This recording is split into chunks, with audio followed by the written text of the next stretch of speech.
ED ने अरविंद केजरीवाल के खिलाफ अपने हलफनामे में इतनी आकटिया दलीलें दी है जिसका जवाब दे पाना बड़े बड़ों के बस में नहीं है। यही वजह है कि कपिल सिब्बल ईडी के दलीलों को सही मानते हैं, लेकिन इसके आगे सियासत है जो उन्हें करनी है और कैसे भी केजरीवाल की अंतरिम जमानत का समर्थन करना है। लेकिन इसके लिए कपिल सिब्बल जो दलील लेकर सामने आए वही तथ्यात्मक तौर पर गलत है। कपिल सिब्बल ने ईडी के हलफनामे पर जवाब दिया है। हलफनामे में ईडी ने कहा कि ऐसे कई उदाहरण हैं जहां राजनीतिज्ञों ने न्यायिक हिरासत में रहते हुए चुनाव लड़ा और कुछ जीते भी, लेकिन चुनाव प्रचार के लिए कभी अंतरिम जमानत नहीं दी गई। राज्यसभा सांसद और सुप्रीम कोर्ट के वरिष्ठ वकील कपिल सिब्बल ने कहा कि ईडी ने सुप्रीम कोर्ट के सामने अपना पक्ष रखा और कहा कि अरविंद केजरीवाल को अंतरिम जमानत नहीं दी जानी चाहिए क्योंकि चुनाव प्रचार करने का अधिकार कानूनी अधिकार है, संवैधानिक अधिकार नहीं है।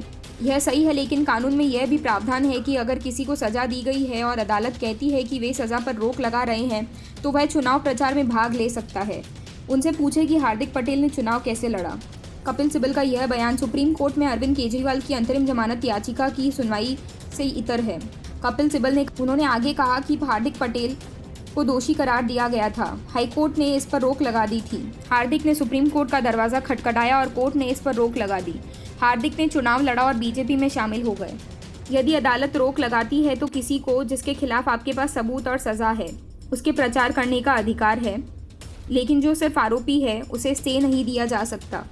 ईडी किस तरह की राजनीति कर रही है। अपनी तरफ से कपिल सिब्बल ने हार्दिक पटेल की कहानी तोड़ मरोड़ कर सुना दी, जबकि हकीकत यह है कि हार्दिक पटेल के खिलाफ 2015 में हंगामा करने, तोड़फोड़ करने के आरोप में मामला चला था। उन्हें 3 साल की सज़ा भी सुनाई गई थी। 2019 के लोकसभा चुनाव के दौरान वे सुप्रीम कोर्ट गए थे, लेकिन तब सुप्रीम कोर्ट ने उन्हें कोई राहत नहीं दी थी।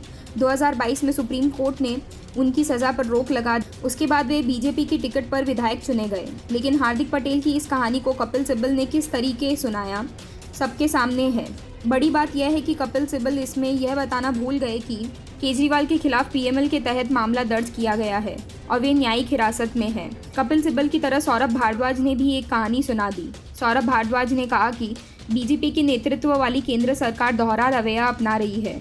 2 हफ्ते पहले बीजेपी की सरकार में मंत्री रहे दिलीप रे को कोयला घोटाले में 3 साल की सजा सुनाई गई। दिल्ली की हाईकोर्ट ने स्टे लगाते हुए कहा कि उन्हें चुनाव लड़ना है। अब केंद्र सरकार यह कह रही है कि चुनाव को देखते हुए केजरीवाल को अंतरिम जमानत भी नहीं दे सकते। ईडी बीजेपी के लिए बैटिंग कर रही है। सौरभ भारद्वाज की इस कहानी में भी कपिल सिब्बल वाला लोचा है। दिलीप रे के खिलाफ भी मामला पीएमएल के तहत नहीं था।